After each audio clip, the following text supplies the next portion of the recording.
Hello. Hopefully you guys can hear me. So I took so long because good grief. I took so long because I had to redo my whole overlay thing, and I just realized I messed up part of it. Hold on. I duplicated something on my overlay that is not working now. Give me a sec. I'm gonna make this work. There we go. There's my chat box. I'd love to see more chatting in said chat box. That would be amazing. But I've realized too, I don't have any followers. I mean, I have like 5. And very few of them are actually on the stream. When I'm on the stream, Twitch is a fun thing. So, it's all good. Kind of adjusting to that and going, okay, well, I'm just going to talk more. There's not going to be as much discussion for now. But I would still love to see comments pop up in the stream and hear what you guys have to say and react to that because, I don't know. I love discussing this stuff. I think it would be awesome. Let me check one more thing with my setup. I don't know why it was doing that.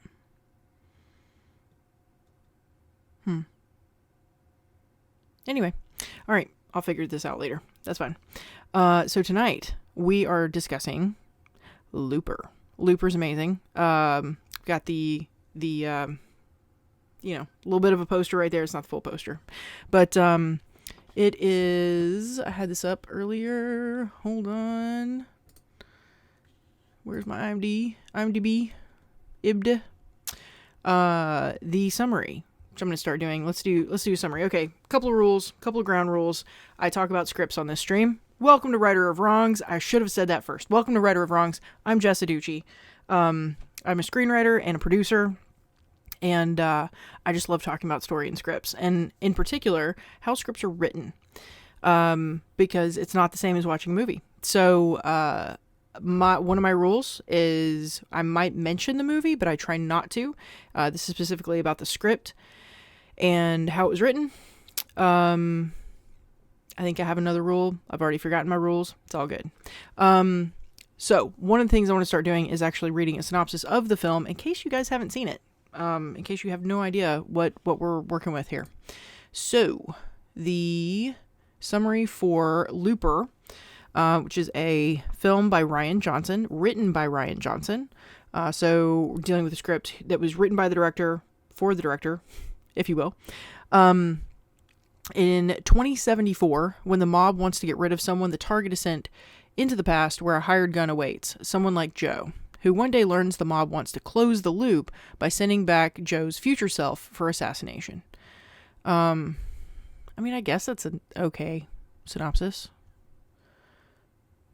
There's longer ones. I don't really want to get into that because, we're about to talk about the script. We'll get into it plenty.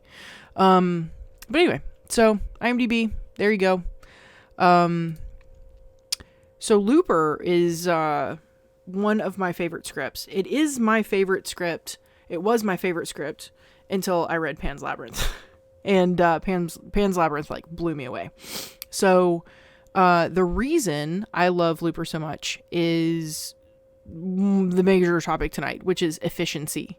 This script, it's 100 pages long, and it is absolutely efficient in how it works. Now, that doesn't sound terribly creative, and I know that, but screenwriting, it's such an efficient, every character, not even every word, every character counts.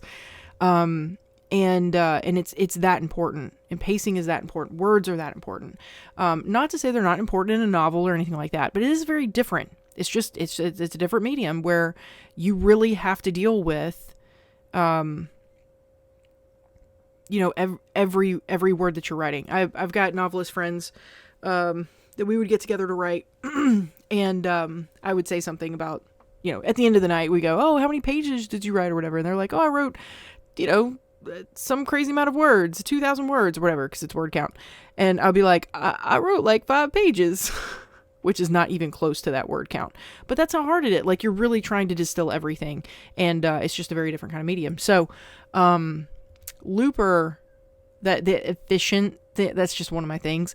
That efficiency just blew me away. And more to the point, it blows me away because this is science fiction. So there's a world to set up. There's terminology there. I don't know. I picture science fiction scripts being more complicated. I could be wrong. But yeah, so Looper is incredibly efficient and amazing, and it still blows me away. I kind of went back as I was reading it and going, ooh, maybe this is still my favorite. I don't know. It's such a good script. So, let's get into the script. Let's talk about that.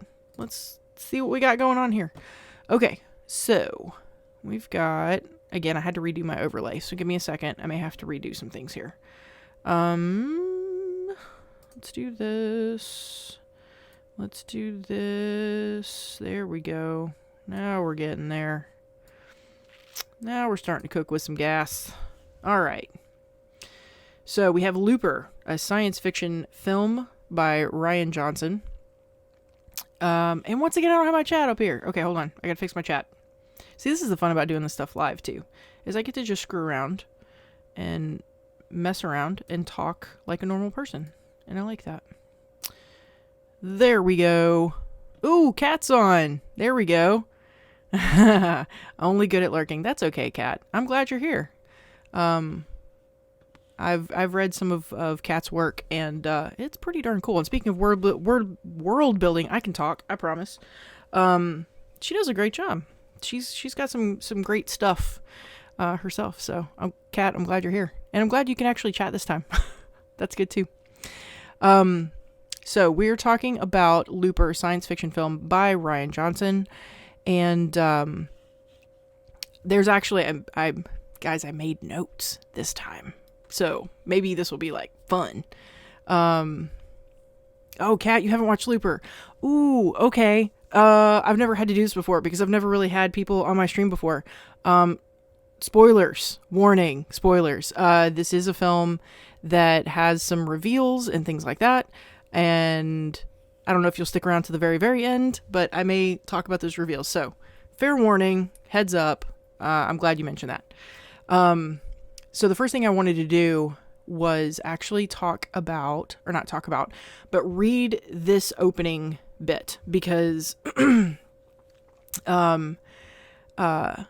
it really sets, not only does it set the tone, it also is a great example of the kind of writing you see throughout the entire script, which again blows my mind. Okay.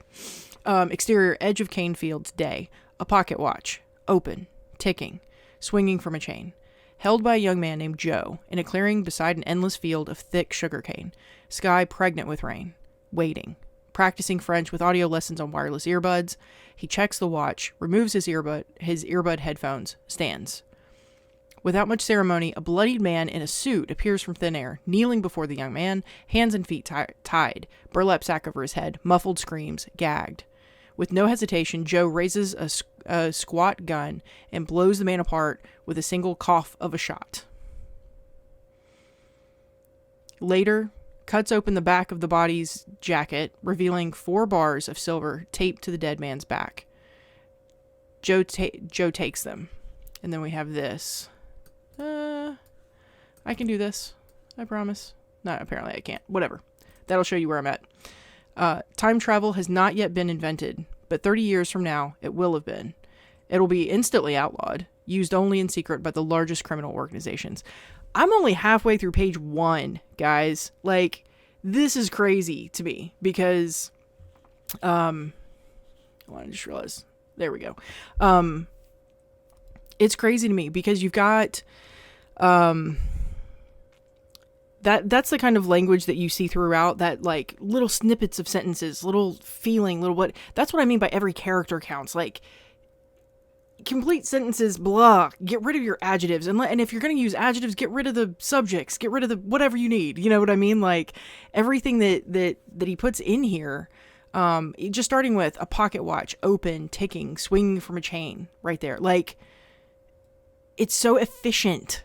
It immediately, you've got a pace. It's, a lot of the stuff is, I always compare it to music. You've got a beat already. And it's very appropriate because you've got the ticking of of a pocket watch. So, yeah, right away we know what to expect. We know the kind of pace to expect. His writing remains consistent. Excuse me. So you know what you're getting. Let me see if there's anything else. And you know, I stopped on the VO here, but I mean, realistically, like that sets exactly not the tone, the premise. I mean, again, I've started reading for film festivals, so I'm reading a lot more scripts and everything, and it can be painful. It can be a little painful, partially because I can tell these people have great ideas and they just don't know how to get them down on the page. And a lot of times you'll say, oh, a reader can tell if it's going to be a good script if within the first like 15 pages or something like that. Within the first half a page, I know the script is going to rock. You know, there's going to be, there is already a great contentious, tension-filled premise, and we've already seen. I mean, it's already described exactly kind of what happens in this world, what we can expect from this world. With the idea that he's shooting someone and what that all looks like. And again, it's very efficient action as well. There was another example of that. Let's go to page 23, which I think is actually 24 if I do it this way. So this is literally action. So there's plenty of like action scenes in this. This is a really good kind of on the short side example, so I can read it real quick. I hope you guys don't mind me like reading bits and pieces of the script, but especially when I'm talking about script style, it just kind of makes sense to me. Let's see, where do I want to start? Exterior cane field, day. Joe in the cane field, in his stance, ready to draw. So it's echoing exactly what happened at the beginning. I'm going to skip around a little bit, but it's echoing exactly what happened at the beginning. He's gotten a time, he's waiting on something. But nothing happens. Silence. Joe checks his watch. Confused. 2:30 and change. Waits. Watching the blank space where the man is supposed to appear. Hand on his gun. Breathing shallow. Something is wrong. 2:32, an eternity. Then there he is. But different. Not kneeling. The man's hands are untied. Holy shit. Joe raises his gun, scared. Time slows. Finger tightens on the trigger. Then he sees. The man has no sack on his head. And the face that stares back at Joe is his own. 57-year-old Joe. His eyes fixed on Joe. There's a lot of Joes. And for this one split second, Joe's face slackens and his finger eases on the trigger. It's all the hesitation old Joe needs. He throws his body into a spin. Joe snaps out of it and pulls the trigger. The shot catches old Joe square in the back and the impact blows him forward. But instead of blood beneath his torn jacket's back, 6 extra large gold bars spill out. They caught the blast. In what seems like one fluid motion, old Joe's fingers grab one of the bars. He spins again, throwing handfuls of dirt and the bar back towards Joe. Joe flinches again just for a moment, and when his eyes focus again, and his arm steadies the gun, it's too late. Old Joe is on top of him with a heavy blow, knocking the gun aside, and with an even heavier one swinging down on Joe's head, a fist, and then the cane field. Hours later, Joe wakes, blood caked on his face. So, again, I thought that was a particularly good example of the writing of it. It can be hard to write action because you want to kind of put in every little bit of blocking and everything that everybody's doing and all that kind of stuff.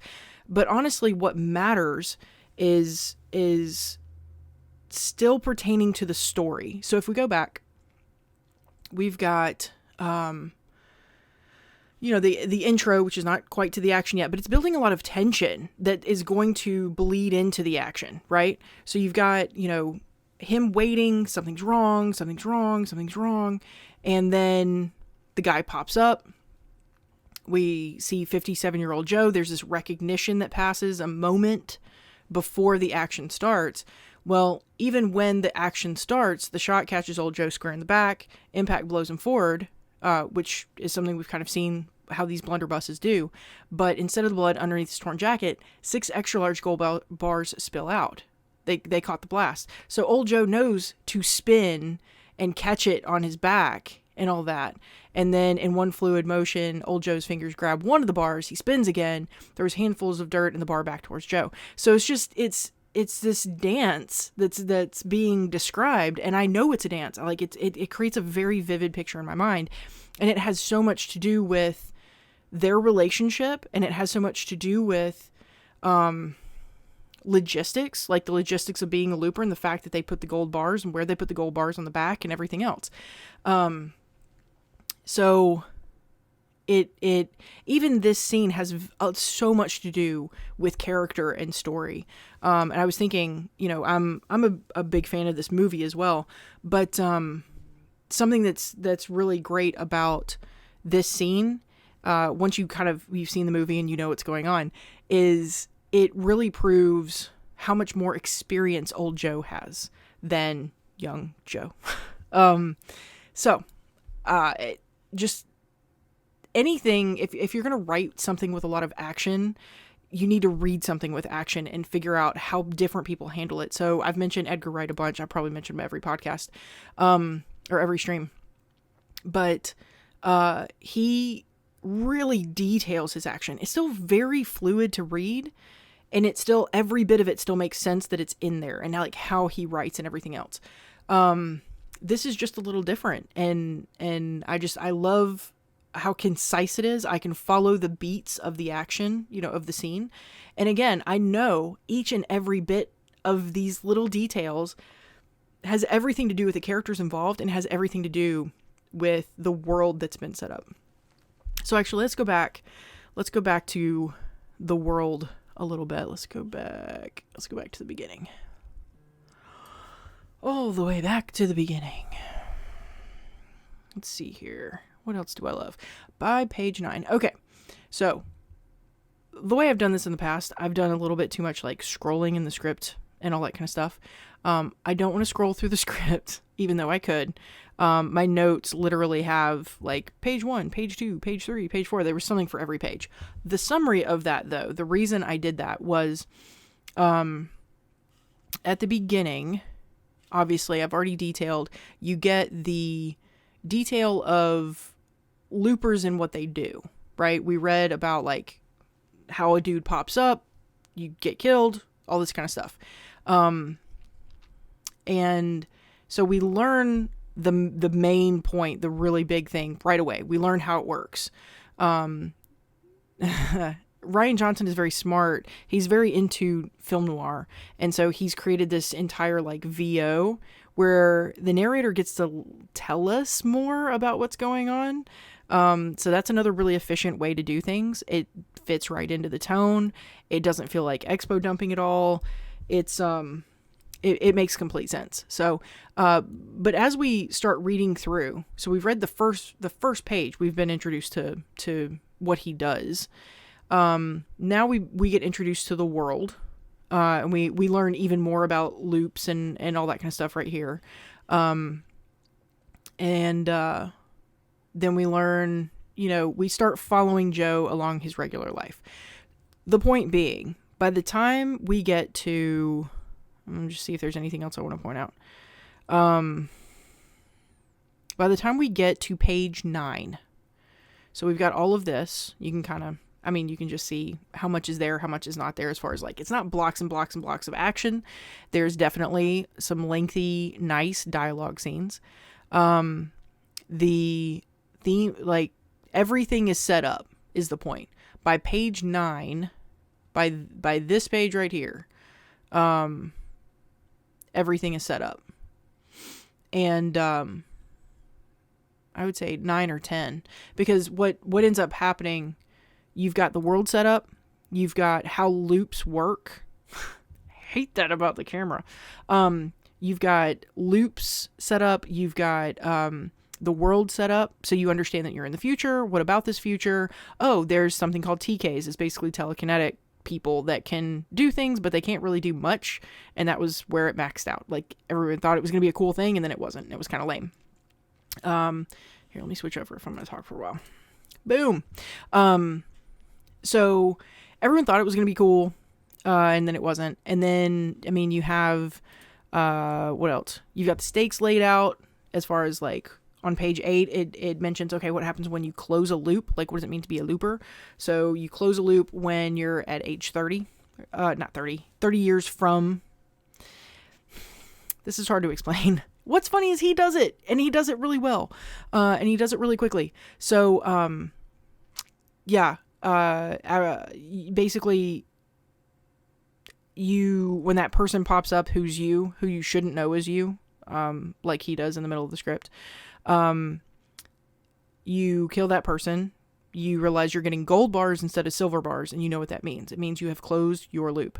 You have killed yourself from the future, and now you have 30 years to enjoy your life before you're sent back to be killed by yourself. So it's a way to keep everything efficient, keep it all hidden, keep it all clean, etc.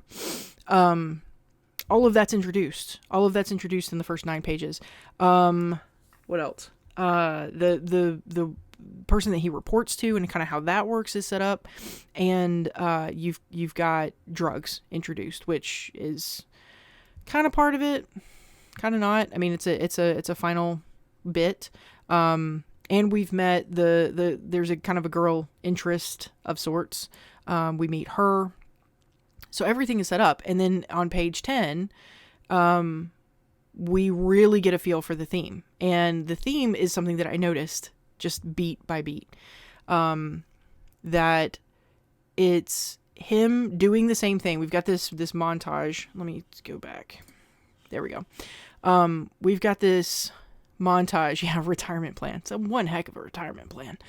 I think he actually says in the script, he says, this line of work doesn't attract very forward-thinking people, which is really funny.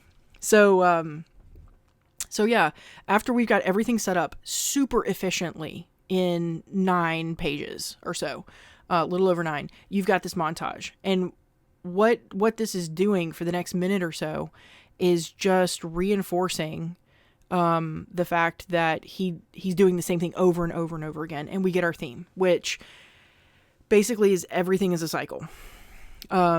Everything's a cycle. Everything happens in loops, which is really funny that I didn't see this before as clearly, but it's in every single thing. So we get this that reinforces that. We get this montage of day after day after day after day. This is him performing those looping duties and all that kind of stuff. And then we've got a scene. Let me find it. Page 17. We've got a scene with Abe, who is the guy who like runs the looper crew. He's from the future, all this stuff. I'm going to read this. I'm going to like skip over some of the bad words. Let me see where it starts. There we go. Yeah, Abe's office. He's very laid back. He's played by Jeff Daniels in the movie really well. Let's see here. All right, so I'm gonna read this. I'm kind of up here. Abe's office cluttered with a big desk. And that, I mean, someone could. I've seen scripts, good and bad, go into great lengths to tell you everything about this office. We're going to be in this office a number of times. It's not even that. It's not like, oh, it's just one scene, so I'm only going to go that far, or whatever. But no, he's going to just be really efficient and go, it's cluttered with a big desk. That's all you need to know. Joe sits. Yeah, Ryan Johnson does like his poetic irony very, very much. I think he got a little too deep into that when he started getting into like Knives Out and Glass Onion and stuff like that. But he's still absolutely amazing, and I love him. So Abe starts, my great-grandfather always told my grandfather, men's like spiders. It's the little ones you got to be careful of. Joe says, dunno, I agree with that. Oh yeah? Well, what the F did my great-grandfather know? This man is from the future. He was sent back here by the mob, a one-way ticket to run the loopers. That's low effort, even for Abe. So to pass the time, he recruited some real muscle, the Gap Men. Now he runs the city. Any other city, that'd be impressive. Abe settles in his chair, regards Joe.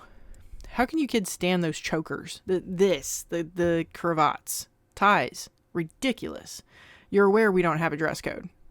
Fashion.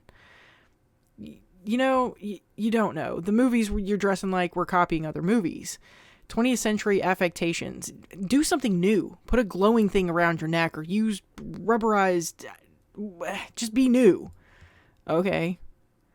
A beat of silence. Well, it was nice chatting with you, Abe. So even that little, it could feel throwaway. But what that's reinforcing, this bit right here. Oh, I can do that. Oh, maybe I'll do that. Yeah, I'll do that from now on. Neat. Okay. He says, you don't know. You're just copying other movies. 20th century affectations. Do something new. So normally we would expect the theme to be stated much earlier. And I kind of looked out for it. Like, oh, is it in here somewhere in particular? And it's just kind of being expressed through the world. It's not a scene. It's sort of in those 9 pages represented that this whole thing is about loops and can you break the cycle, kind of. Well, Abe right here on page 17 is basically like, break the cycle. It's killing me. You're killing me, right? Which is really interesting for him to say, considering his position. Where else was this? Let me talk about theme for a second because it was really cool. All right, 17. Where else did... Oh, I had more than that. Hold on. Okay, I'll just follow my notes. So page 77.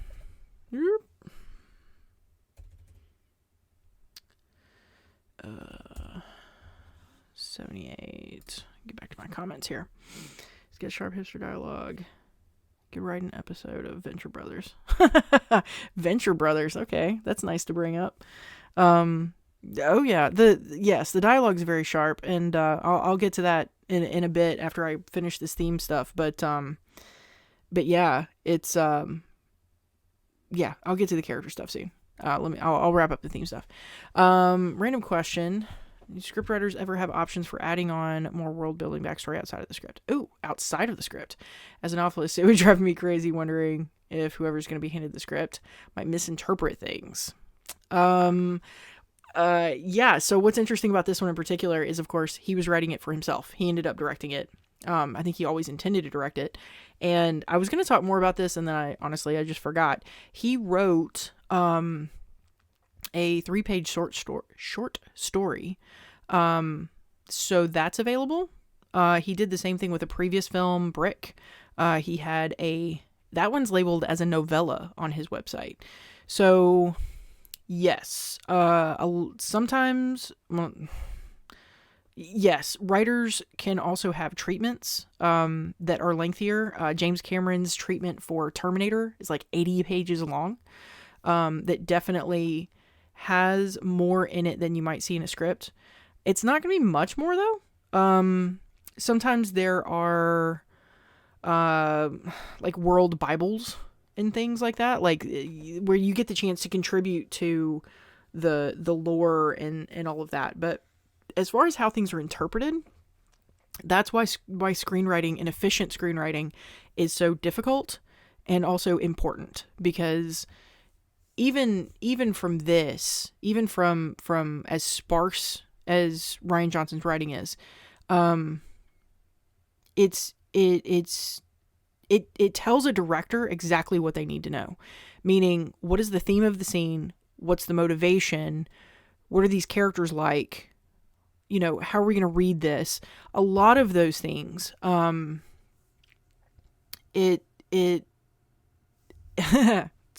The comparison that came to mind is the Bible.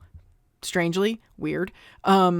Because the Bible, you can look at one verse and think, that's weird, and want to take it in a completely different direction. We've got, plenty of pastors and sermons and whatever else that take verses completely out of context. Like, that's what we call it. But if you let scripture interpret scripture, then you're going to get a much more accurate view of what was trying to be said. Scripts are very much like that. So there may be a short snippet of something, but because you have an entire script, if that script is written really well, and it ties together the threads and it's tight in that way, then you're not going to misinterpret what's happening here because it's reinforced here, here, here, and here. So for instance, let me get back to my theme stuff.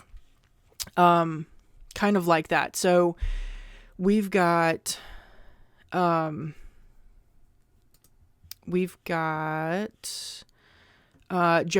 backstory right here. So we were talking about theme, right? We were talking about like the loops, the cycles, cycle of life, etc. And Joe kind of gives a spiel here at the towards the end, not quite the end, where he's talking about his own backstory. He says, "My mom gave me up. I was younger than you. We were vagrants and she was alone. For a long time, I thought she was stupid for getting on the drugs she was on. It was bad stuff, probably ended up killing her.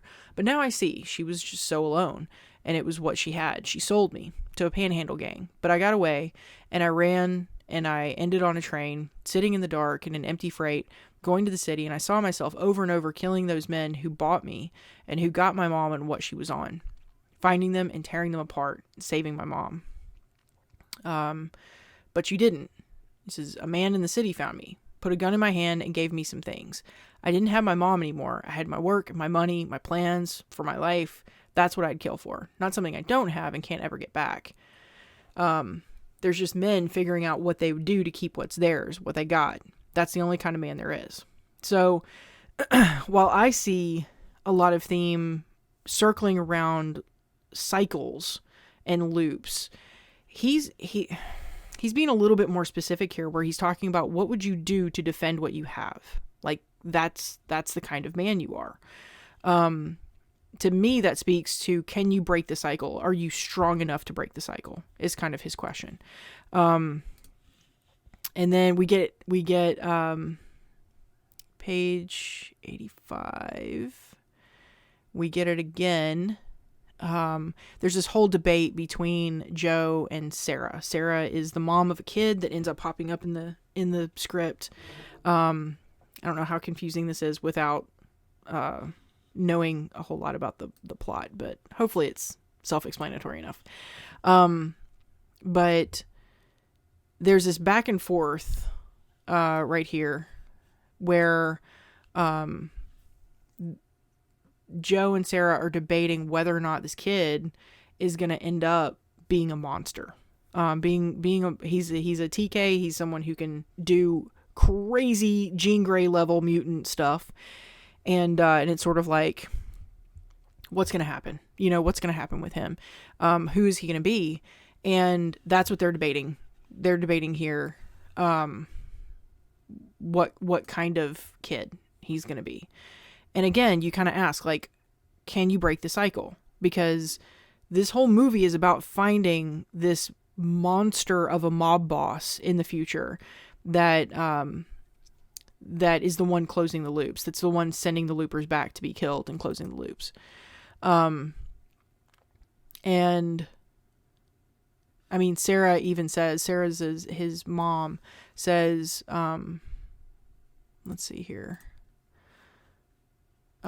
She even says, "Joe, someday he'll learn to control it." And he says, "Yeah, I know he will. And imagine what he's going to do. So if he did good with it, if he grew up with me raising him, if he grew up good, she's imagining a different future. She's imagining breaking the cycle, and Joe can't quite imagine it yet. But, yeah. And then we have Abe coming back. Good old Abe. Abe is a really great voice in the background. Reaffirming all of these things. He comes back and, what does he talk about? Where is it? Yeah, it's such a short thing, but again, it caught my eye. Old Joe is back and he's confronting Abe, and Abe watches this, eyes dull, shouts at the door, "Joe, guess I put the gun in that kid's hand, huh, Joe? Guess everything comes back around, like your ties." So referencing that spiel that he just, that I just pointed out he made at the beginning of the movie, it's coming back full circle.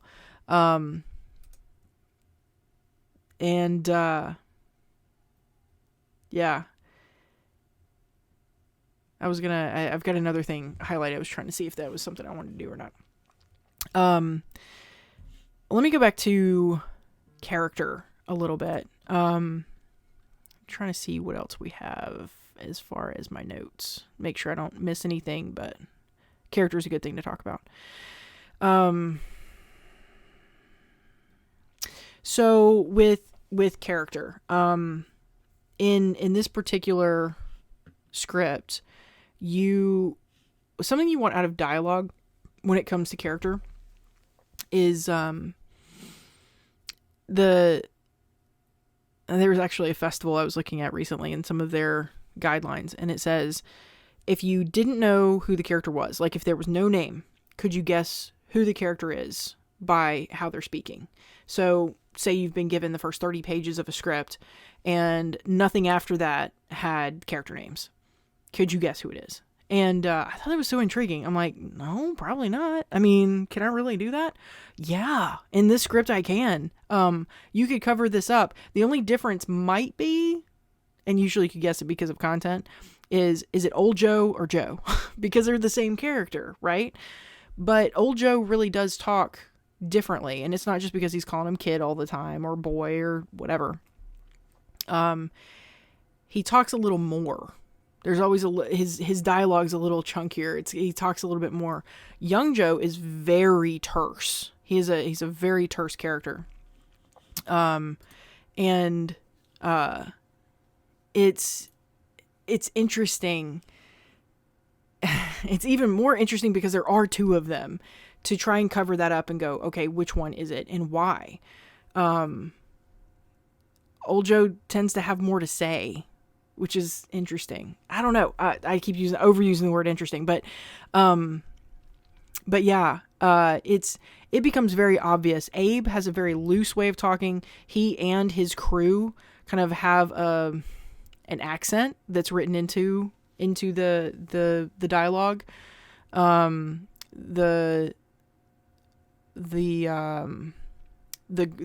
mom character, Sarah,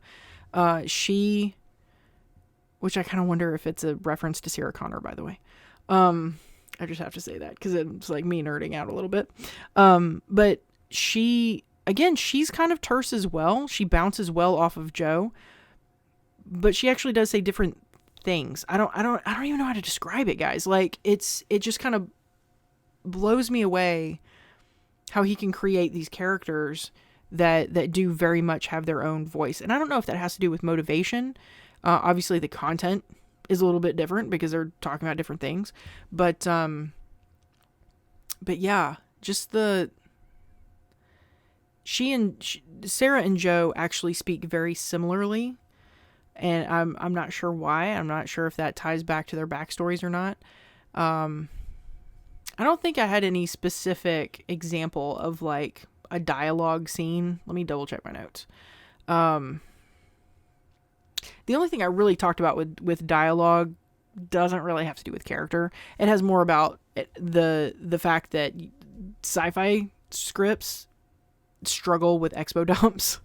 And Rian Johnson does them really well. So we've got, I guess I can show this. We've got on page, let me see here. I've got page 18. Why don't we go back to page 18 and see what's up?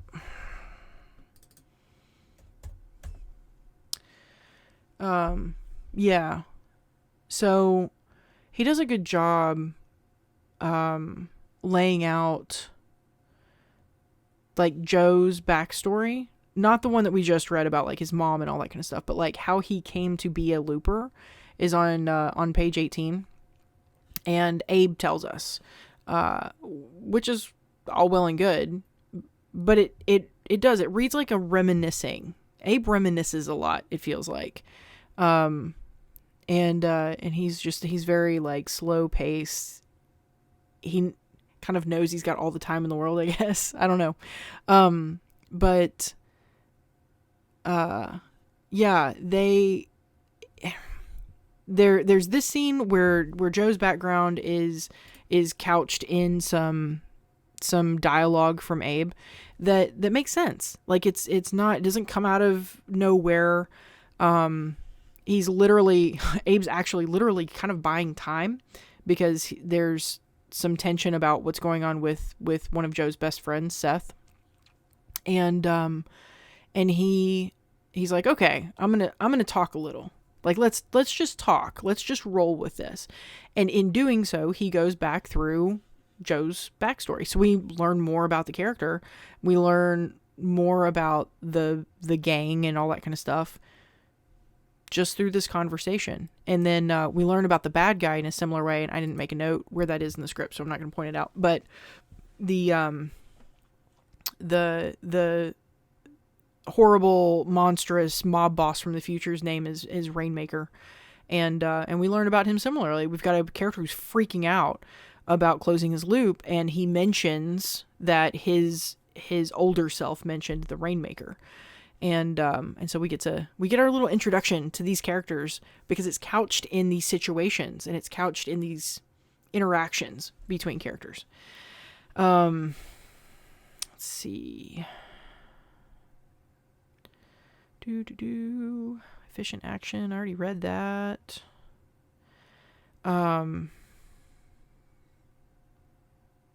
I guess one thing I definitely want to mention, before I wrap things up, is there's the way Rian Johnson handles, how do I put this? The way he handles the fact that he's making a movie, but you need to make sure that the audience is getting what you're talking about. So, again, sci-fi thing. We had someone mention like the various challenges of sci-fi. Another challenge of sci-fi is you think you're communicating something because it's on the screen. Film is show don't tell, right? You should not have to say it. You have a bunch of sci-fi scripts. You have sci-fi movies that tell you a lot. They expo dump, right? Exposition dump. But then there's a lot of them that tried this show don't tell, but you kind of lose the audience because you rely too much on visuals, if you can do that. It's an interesting balance that you've got to strike. And something that I noticed that Rian Johnson does, and I'm like over here taking notes about it, is he shows something and then he reinforces it through dialogue later. And it's not like right after, like, look what I just pulled out this gun, or whatever ridiculous like way that we think about that. But what was one of the examples?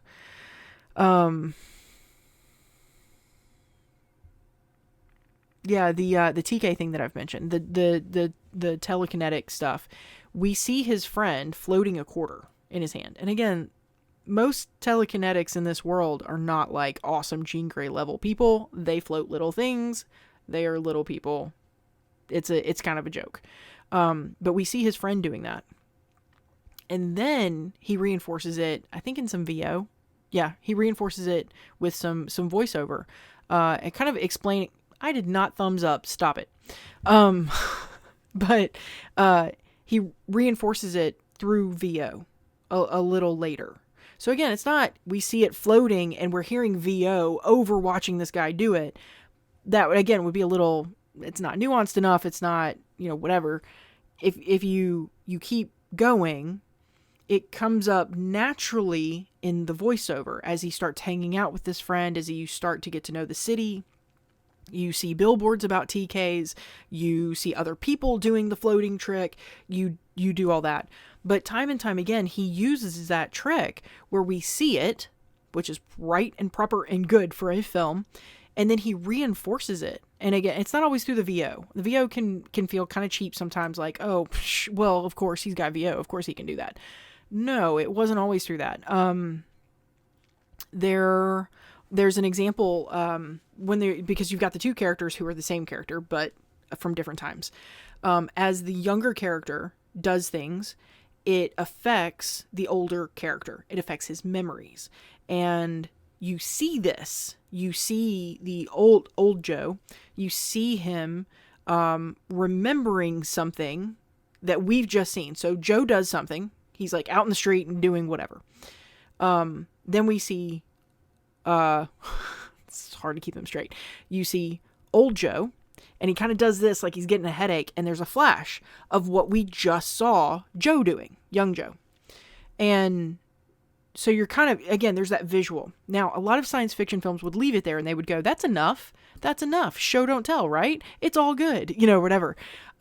Except we might not get exactly what's going on. We trust the audience, but we trust them only so far. So then later, and I do mean later, I mean like scenes later, you have young Joe clarifying that. He blatantly asks them, this is a dialogue scene back and forth with them, where he says, wait, so if you're me and I do something, but I do it different, does that change you? Because there's physical changes that they go through, which is a really great little mechanic. But, they literally talk about it. And he clarifies it, like young Joe, because he's new to this stuff. And he's like, wait, so if I do this, does that change your memories? And he's like, well, it's kind of changing my memories, but kind of not, and blah, blah, blah. And they just talk about it. So it doesn't feel like expo dumping at that point. We've seen it. We've seen it a couple of times. It feels like, in case you didn't understand what's going on, here's what's going on. And that's so much better than an expo dump. So he just has this really nuanced way of doing that. I'm trying to remember if there was another one that I pointed out.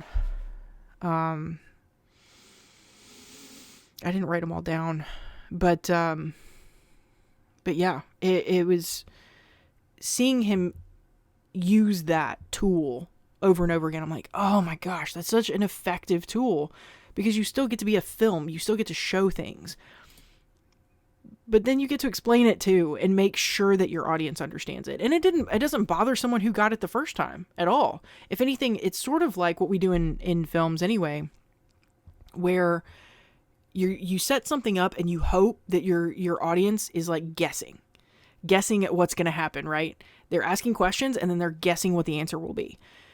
Effectively, that's kind of what this is. It's just, it's not about the plot necessarily. It's sort of like you see something happening and you go, oh, I bet that's his memories changing. Oh, I bet that's what that is. Because logically that makes sense. And then a few scenes later and they go, oh, blah, blah, blah. And they're talking about it and go, oh yeah, my memories change. It's a little like this. And you're as the audience, it's very satisfying to sit there and go, yup, I was right. I knew what was going on. Or you may be introduced to an element of it, like the way he describes it is not just straight up, yup, you changed my memories. So you get a little bit more detail in there that the audience might not have guessed, and you get to tell them, yep, you were right. You get that little dopamine hit, whatever, for guessing that. So yeah, let me check the chat here. What's going on?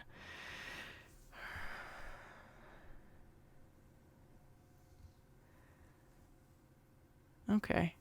Just looking at the comment about the fantastical world and the everyday world and all that kind of stuff. Yeah, the hiding later plot points in plain sight. It is something he does incredibly well. That's why I harped on the first 9 pages where everything is set up. I mean it. Everything is set up. Now, have we met the girl and the boy that we're going to meet in Act 2 that the film is very much about? No. But have we learned about them in a different way? Yep. Have they been introduced? Kinda. Yep. You have to know the plot to know what's going on there. But maybe I haven't completely ruined it. That'd be awesome. Let me see here. But yeah, a lot of my notes that I can't go over crazy specifically. Yeah, I'm kind of trying to avoid. I gave a spoiler warning at the beginning. Kat hasn't seen it, and it's a really great movie. I'm not specifically trying to. It's just in the fact that I've in addressing my notes and addressing them how I'm addressing them. I've not given a lot of details, and I'm like, hey, if I haven't spoiled it, all the better. I think that's awesome. Obviously we know that there's old and young, but that's in the movie poster. I'm not worried about that. But yeah, a lot of my notes actually have to do with the stakes being laid out and where the turns are and the really high conflict scenes, how they're weaved together and why, and how all of these threads come together and all that stuff. And seriously, without just like going through the script, it's really hard to get into all of those. But yeah, he does an absolutely amazing job bringing together these threads that I'm going to go back to my original point, that were set up in 9 pages. Like, if you read the first 9 pages of the script, you have a lot, if not all, of the fodder that you need to start guessing what's going to happen in the rest of the movie. It's crazy. And again, yeah, you've got a B plot. You've got a B story that happens in Act 2. But that all ties into the world and the threads that he's created. It's incredibly efficient. I think, I mean, I have no idea. I need to go back and actually follow through on reading the short story that he wrote this from. But there's so many screenwriters that would have tried to write something like this, and to solve problems in Act 2 and Act 3, they would have just written more. They would have just written more details. They would have written in a new mechanic. They would have written in, any number of things. And he doesn't do that. He lets the story answer its own questions, which was some really good advice I got way early in my writing career. That if you've set up a really good story, you've set up something with a really great conflict, which he does. When Joe and old Joe face off, and are having that dialogue back and forth. I'm not even talking like an action face off. I'm just saying when they are talking to each other, very blatantly that what their motivations are. What their goals are. Everyone in this script, what their goal is. He does not hide it. It's not subtext. And I think that's great and amazing, because that informs everything else. You're not guessing. You're not just adding extra crap because you think, well, it's not quite there yet, so let me just add a new thing. No, you go, it's not quite there yet. There's something that I'm not referring back to. There's something that's not being used. There's something that, any number of things. But yeah, he efficiently takes every thread and weaves it together and brings it all together by the end. Including, the themes, the breaking the cycle, the kind of characters these people are, the decisions they make, very much leads to one conclusion. And it's something that you could guess, but also it's kind of like what I was talking about with oh gosh, what was it? The showing it and then reinforcing it. It's kind of like that, where you might guess it, but you're not going to guess the whole thing. You're not going to guess all the details. You're not going to guess all that stuff. And I love that. That's the best writing.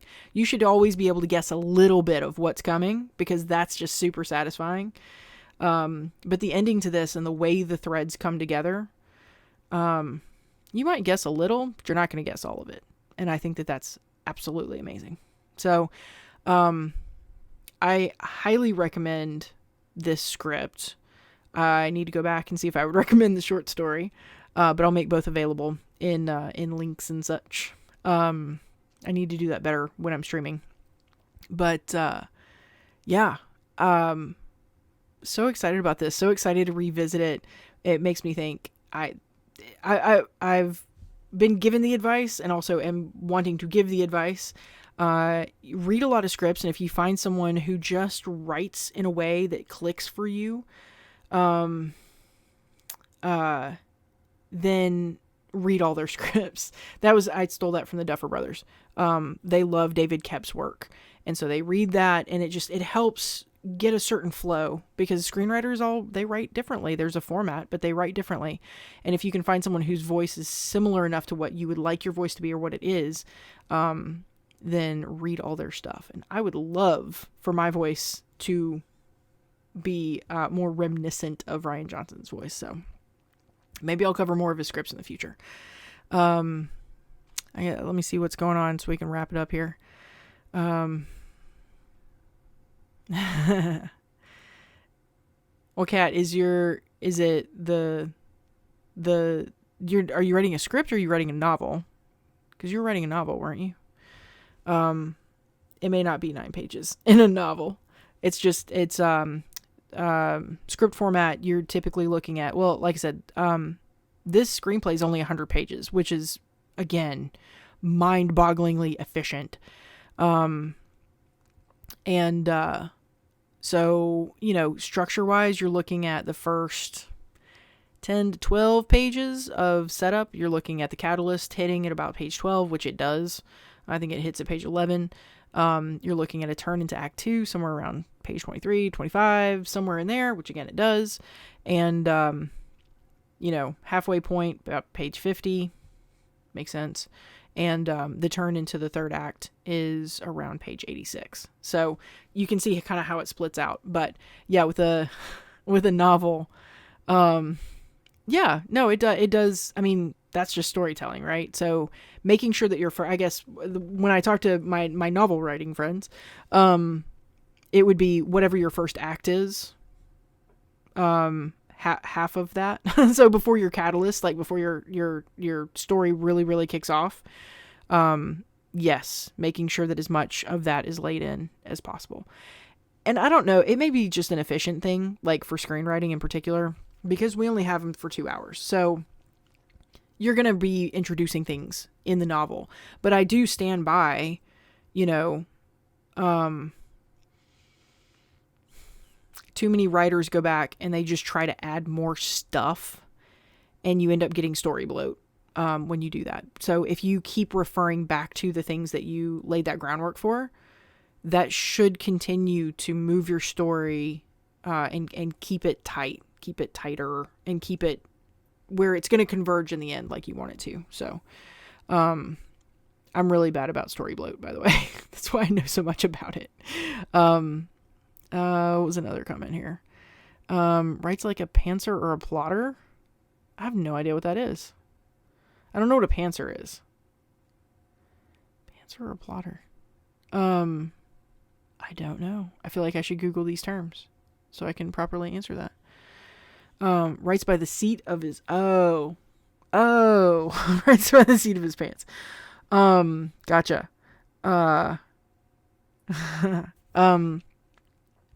would imagine a plotter. I mean, because he writes so many mystery stories, I would imagine that it's very much that he writes like that. That was actually a question that came up today in our homeschool co-op, and I got called out as a writer and was like, "What do you think?"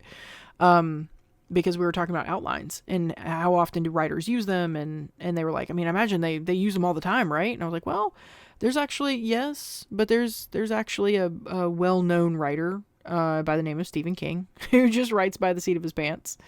So it, good writing exists that way. But by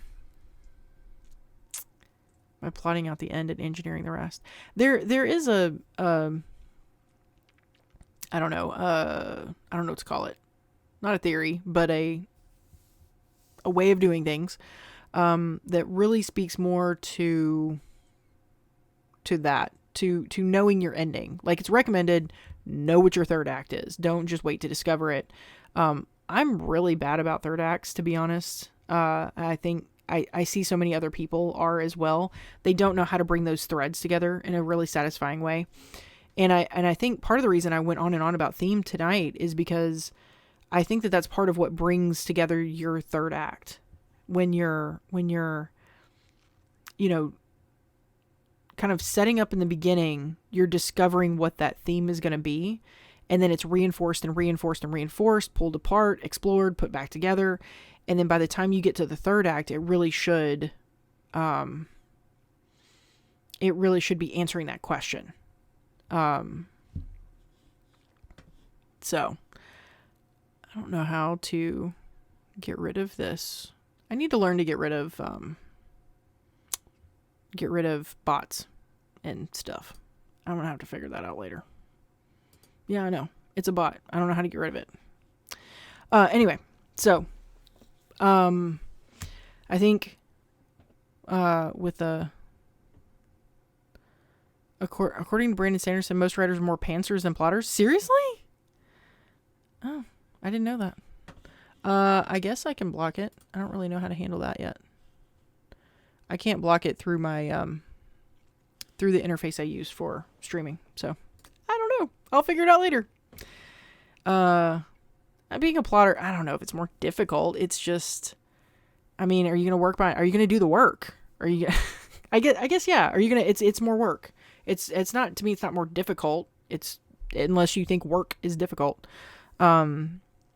Because I think it's easier to work and rework an outline over and over and over again, than it is to try to rework a script over and over and over again, on that foundational level where you're working with theme, you're working with, structure and things like that. So, okay. I think I'm going to wrap it up. I'm going to figure out how to block some bots and wrap it up a little bit. This was awesome. This was a lot of fun. I think I'm getting a better hang of this. I like switching back and forth where you can actually see my face and you can see the movie that we're talking about. I think that is all very good.